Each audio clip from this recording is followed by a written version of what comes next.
Hey everyone, welcome to the channel Exam Arc, a one-stop solution for general studies. आप देख रहे हैं हमारी एनसीईआरटी सीरीज जहाँ पे कॉन्सेप्ट्स होंगे इजी और exam oriented. So let's begin. Now cultural and educational rights. ठीक है, इनके बारे में कहाँ मेंशन है? आर्टिकल 29 में और आर्टिकल 30 में। ठीक है, जब हम इंडियन सोसाइटी की बात करते हैं तो ऑब्वियसली हमारे दिमाग में डाइवर्सिटी आती है, क्योंकि इंडिया एक डाइवर्स लैंड है। Multiple religions, multiple language, multiple regions है। यहाँ पे डिफरेंट काइंड ऑफ लोग रहते हैं यहाँ पे। ठीक है, तो बहुत ही डाइवर्स सोसाइटी है। ये एक मोनोलिथिक सोसाइटी नहीं है। मोनोलिथिक सोसाइटी क्या होती है? मोनोलिथिक सोसाइटी होती है जो होमोजेनस सोसाइटी होती है। ठीक है, दिस इज बेसिकली, अगर लिटरल मीनिंग में देखें तो monolithic means one rock. Okay, lith is basically used for rocks. तो लेकिन यहाँ पे इसका मीनिंग ये है कि होमोजेनस नहीं है बल्कि हेटेरोजेनस सोसाइटी है। ठीक है, बहुत वास्ट मेजोरिटी हमारी, बहुत डाइवर्स है हमारी, बहुत सारे सोशल सेक्शंस हमारे में रहते हैं यहाँ पे, और कुछ ऐसे हैं कि जो बहुत ही कम है नंबर में एज कम्पेयर टू अदर्स। ठीक है, तो अब अगर कोई छोटे नंबर में है दूसरे के कंपैरिजन में, तो क्या हम उनको ये फोर्स कर दे कि अब जो मेजोरिटी है, जो लोग ज्यादा नंबर में है, आप उन लोगों का कल्चर वगैरह, लैंग्वेज, रिलीजन वो सब प्रैक्टिस करो? नहीं, ऑब्वियसली नहीं। ठीक है, हम लोग एक डेमोक्रेटिक कंट्री है जहाँ पे हम डाइवर्सिटी की वैल्यू करते हैं। ठीक है, तो हमारा कॉन्स्टिट्यूशन किस में बिलीव करता है? Diversity is our strength. In other words, unity in diversity, है ना? ये अपने बचपन से आप पढ़ते आ रहे हो, यूनिटी इन डाइवर्सिटी। ठीक है, तो one of the fundamental rights जो हमारा है वो ये है, right of the minorities to maintain their culture. ठीक है, वो अपने कल्चर की, उनकी जो लैंग्वेज है, उनका जो स्क्रिप्ट है, उसको वो प्रोटेक्ट करेंगे। ठीक है, और माइनॉरिटी स्टेटस जो है ये बस इस बात पे डिपेंड नहीं होता है कि आपका रिलीजन क्या है। ठीक है, ये तो इसमें लिंग्विस्टिक और कल्चरल माइनॉरिटीज भी आते हैं। लिंग्विस्टिक मतलब जिनकी लैंग्वेज जो है ऐसी लैंग्वेज जो कम बोली जाती हो। ठीक है, जिसके बोलने वाले कम हो। कल्चरल माइनॉरिटीज, ऐसा कल्चर जिसके प्रैक्टिस करने वाले कम हो। ठीक है, बस रिलीजन, अब जब हम माइनॉरिटी नाम सुनते हैं तो हमारे दिमाग में रिलीजन आता है, लेकिन रिलीजन ही नहीं है, लिंग्विस्टिक और कल्चरल माइनॉरिटीज भी इसमें आते हैं। ठीक है, इसके बाद हम सरदार हुकुम सिंह जी का पढ़ेंगे, उन्होंने क्या स्टेटमेंट दिए। ठीक है, तो हमारे कॉन्स्टिट्यूशन में माइनॉरिटी को डिफाइन नहीं किया गया है। हमारी कॉन्स्टिट्यूशन में ऐसी कोई पर्टिकुलर डेफिनेशन नहीं है माइनॉरिटीज की। ठीक है, तो अब हम देखेंगे जितना, जितनी भी हमारे पास अभी जितनी भी राइटिंग्स है या जितनी भी हमारे पास एक्सपीरियंसेस हैं, एक्सपेरिमेंट्स हैं, उसके बेसिस पे जो हम कह सकते हैं माइनॉरिटीज क्या है। माइनॉरिटीज वो ग्रुप है जिनका एक कॉमन लैंग्वेज होता है, कॉमन रिलीजन होता है, एक particular part of the country में या पूरी कंट्री में, लेकिन उनको आउट नंबर किया जाता है। आउट नंबर किया जाता है by some other social section. ठीक है, आउट नंबर करना क्या होता है? आउट नंबर करना होता है उनसे ज्यादा नंबर में होना। ठीक है, किसी को आउट नंबर करना, किसी ग्रुप को आउट नंबर करना मतलब उस ग्रुप से हमारे नंबर्स ज्यादा है। ठीक है, वैसा। तो माइनॉरिटी वो ग्रुप है जिनका एक कॉमन लैंग्वेज होता है या रिलीजन होता है या कल्चर होता है। वो किसी एक पार्ट ऑफ द कंट्री में रहते हैं या कंट्री में एज अ होल रहते हैं, लेकिन उनको बाकी सोशल सेक्शंस जो है उनसे, उनको आउट नंबर करते हैं, उनसे ज्यादा उनकी नंबर होती है। ठीक है, तो इन सारी कम्युनिटीज जो होते हैं इनके पास एक कॉमन कल्चर होता है, लैंग्वेज होता है, स्क्रिप्ट होती है अपनी खुद की। ठीक है, लेकिन उनके पास, हमने, हमारे कॉन्स्टिट्यूशन ने राइट दिया है कि वो कंजर्व कर सकते हैं और डेवलप भी कर सकते हैं। किस चीज को? अपने कल्चर को, अपनी लैंग्वेज को और अपनी इस स्क्रिप्ट को। ठीक है, आर्टिकल 29। ठीक है, ऑल माइनॉरिटीज, रिलीजियस और linguistic, can set up their own education institutions. अब ये जो माइनॉरिटीज है ना, वो चाहे रिलीजियस हो, लिंग्विस्टिक हो, कल्चरल हो, वो अपने खुद के एजुकेशनल इंस्टीट्यूशन सेट कर सकते हैं under article 30 of the Indian constitution. Okay, उसमें वो अपनी ये सारी एजुकेशनल इंस्टीट्यूशंस को सेट कर सकते हैं। ठीक है, से उससे क्या होगा? उससे वो अपने कल्चर को प्रोटेक्ट करेंगे, प्रिजर्व करेंगे और उसको डेवलप भी करेंगे। ठीक है, तो और जो गवर्नमेंट है, ये बहुत इंपॉर्टेंट है। जब वो एड दे रही होगी, कोई ग्रांट्स दे रही होगी एजुकेशन इंस्टीट्यूशंस को, तो वो डिस्क्रिमिनेट नहीं करेगी, ठीक है। किसी एजुकेशन इंस्टीट्यूशंस के अगेंस्ट वो डिस्क्रिमिनेट नहीं करेगी, सिंपली इस बेसिस पे कि इसका जो मैनेजमेंट है ये कोई माइनॉरिटी कम्युनिटी कर रहे हैं, ठीक है। तो ये जो माइनॉरिटी एजुकेशन इंस्टीट्यूशन है, बट आर्टिकल 30 बने, अब जब सरकार ग्रांट या एड दे रही होगी एजुकेशन इंस्टीट्यूशन को, तो उस टाइम पे वो इनके खिलाफ डिस्क्रिमिनेशन नहीं कर सकता है, ठीक है। तो यही है आर्टिकल 29 और 30 इन सिंपल टर्म्स। अब हम देखेंगे सरदार हुकुम सिंह जी ने क्या कहा था, ठीक है। इनके ये जो यहाँ पे इन्होंने स्टेटमेंट दिया है, पहले मैं पढ़ूंगी उसके बाद में समझाऊंगी। A heavy responsibility would be cast on the majority to see that in fact the minorities feel secure. The only safety for the minorities lies in a secular state. It pays them to be nationalists. The majority community should not boast of their national outlook. They should try to place themselves in a position of the minorities and try what? Appreciate their fears. All demands for safeguards are the product of those fears that the minorities have in their minds, as regards their language, their script, and also about their services. ठीक है। अब इसका मतलब अगर हम core idea समझे वो ये है कि जो मेजोरिटी है उन पे ग्रेटर रिस्पॉन्सिबिलिटी है माइनॉरिटीज को प्रोटेक्ट करने की। माइनॉरिटी जो है सिर्फ सेफ हो सकती है, सेफ फील कर सकती है एक सेक्युलर स्टेट में, ठीक है। मतलब जहाँ पे गवर्नमेंट उनको ट्रीट करे इक्वली, किसी एक पर्टिकुलर रिलीजन और कम्युनिटी को फेवर करे बगैर, ठीक है। माइनॉरिटी तभी बेनिफिट होती है जब उनको इक्वली इंक्लूड किया जाता है या उनको फील होता है कि वो इंक्लूडेड है नेशन में, ठीक है। तो जो हमारा नेशनलिज्म होना चाहिए वो इंक्लूसिव होना चाहिए, वो मेजोरिटेरियन नहीं होना चाहिए, ठीक है। मेजोरिटी जो होगी उसको प्राउड नहीं होना चाहिए, एरोगेंट नहीं होना चाहिए कि हम ज्यादा नेशनल्स हैं, ठीक है। इंस्टेड जो मेजोरिटी है उनको अपने आप को माइनॉरिटी की प्लेस में रख के देखना चाहिए, ठीक है। और उनकी जो डर है, उनके फेयर्स हैं, उनको समझना चाहिए, ठीक है। तो जो भी डिमांड्स वगैरह माइनॉरिटीज लाइक उठाती है अपने सेफ गार्ड्स के लिए, यानी कि प्रोटेक्शन अपनी लैंग्वेज की, स्क्रिप्ट की, कल्चर की, या वो चाहती है जब फेयर रिप्रेजेंटेशन उनको मिले सर्विसेज में, ठीक है। तो वो आती है एक जेन्युइन, उनको पास इनसिक्योरिटी होती है, ठीक है। उसको हम डिसलॉयल्टी की टर्म नहीं दे सकते, ठीक है। तो अगर उनको सेफ और सिक्योर फील होगा कंट्री में, तो ऑब्वियसली वो नेचुरली मोर कनेक्टेड होंगे और वो नेशन बिल्डिंग में बहुत बड़ा रोल प्ले करेंगे, ठीक है। कोर आइडिया अगर हम देखें तो वो यही है कि एम्पैथी, इक्वालिटी और प्रोटेक्शन ऑफ माइनॉरिटी राइट्स, ठीक है। ये कोर आइडिया। तो ये जो इनकी ये कॉन्स्टिट्यूंट असेंबली का डिबेट मैंने बोला था ना, ये बहुत इंपॉर्टेंट है।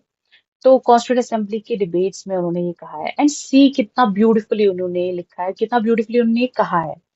तो आप ये डायरेक्टली अपने आंसर्स में कोड कर सकते हैं इनके स्टेटमेंट को, या इनके स्टेटमेंट से कुछ की वर्ड्स है, की आइडियाज है, कोर आइडिया जो मैं आपको बोला वो करके कर सकते हैं, ठीक है। It will be definitely beneficial. तो अभी हम जाएंगे अंडर आर्टिकल 32 जो राइट टू कॉन्स्टिट्यूशनल रेमेडीज मिला है, ठीक है। अंडर आर्टिकल 32, 31 के बारे में कल मैंने आपको बताया। 31 था राइट टू प्रॉपर्टी, बट उसको अब डिलीट किया किसने? 44th कॉन्स्टिट्यूशनल अमेंडमेंट एक्ट ने उसको डिलीट किया। 44th कॉन्स्टिट्यूशनल अमेंडमेंट एक्ट 1978 में जो हुई उसने डिलीट किया उसको एज अ फंडामेंटल राइट। उसको डाला गया है कॉन्स्टिट्यूशन में as a legal right under article 300A, okay. अब हम देखेंगे राइट टू कॉन्स्टिट्यूशनल रेमेडीज, ठीक है। अभी आपने देखा कि कैसी लिस्ट है, बहुत एक्सटेंसिव लिस्ट है हमारी फंडामेंटल राइट्स की, और बहुत ब्यूटीफुली इनको डाला गया है, ठीक है। लेकिन कल भी जैसे हम बात कर रहे थे, तो राइटिंग ही नहीं काफी है, उनका इम्प्लीमेंट करना जरूरी है। इसको बोलते हैं difference between theory and practice, ठीक है। थियरी और प्रैक्टिस में डिफरेंस होती है। अब अगर हमने कोई चीज लिखी, जब तक हम उसको प्रैक्टिस नहीं करेंगे तो तब तक वो थियरी और प्रैक्टिस में तो डिफरेंस रहेगी, ठीक है। तो अब एक कोई रास्ता तो होना चाहिए जिससे हम अपनी इन फंडामेंटल राइट्स को प्रोटेक्ट कर सके, उनको डिफेंड कर सकते और ऑब्वियसली उनकी प्रैक्टिस को इंश्योर कर सके, ठीक है। तो अब हम देखेंगे वो क्या है, ठीक है। इनको कहते हैं राइट टू कॉन्स्टिट्यूशनल रेमेडीज, ठीक है।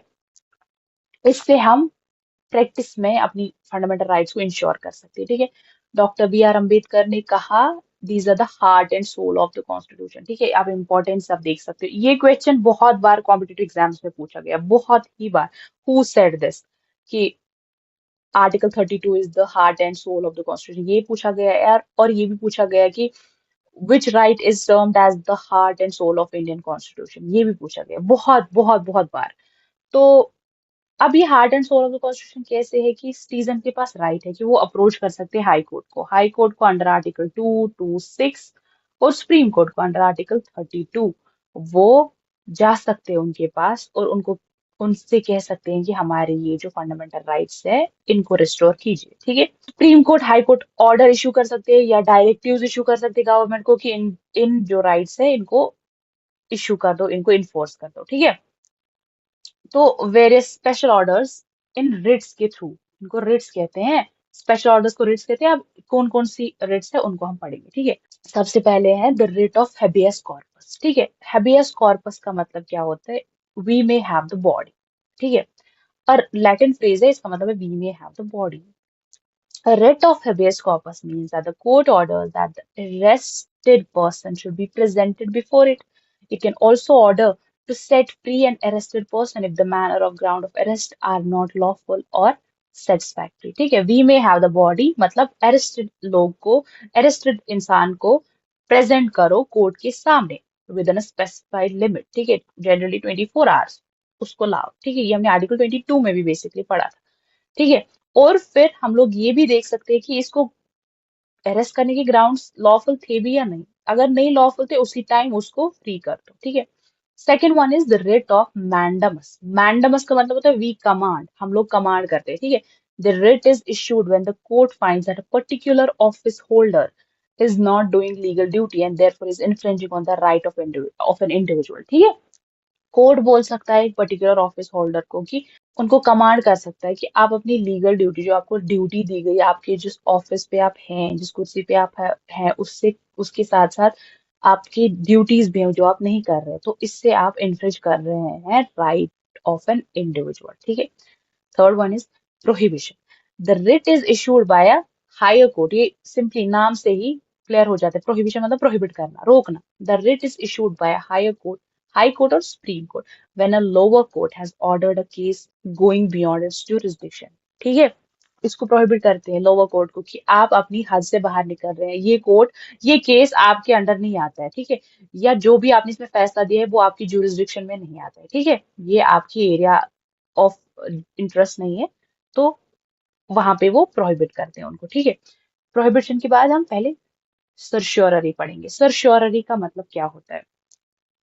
Under this writ, the court orders a lower court or another authority to transfer a matter pending before it to the higher authority or court, ठीक है। सर्श्योररी का मतलब होता है कि इसमें जो कोर्ट है वो लोअर कोर्ट को ऑर्डर करता है या किसी ट्राइब्यूनल को, अनदर अथॉरिटी मतलब कोई ट्राइब्यूनल भी हो सकती है, कि एक आप जो मैटर अभी डील कर रहे हो उसको आप ट्रांसफर करो हमें, ठीक है, हमें या किसी हायर कोर्ट को। फॉर एग्जाम्पल सुप्रीम कोर्ट ने किसी लोअर कोर्ट को बोला कि आपके पास ये जो भी मैटर आप देख रहे हैं इसको हाई कोर्ट पे ट्रांसफर कर दो, ठीक है।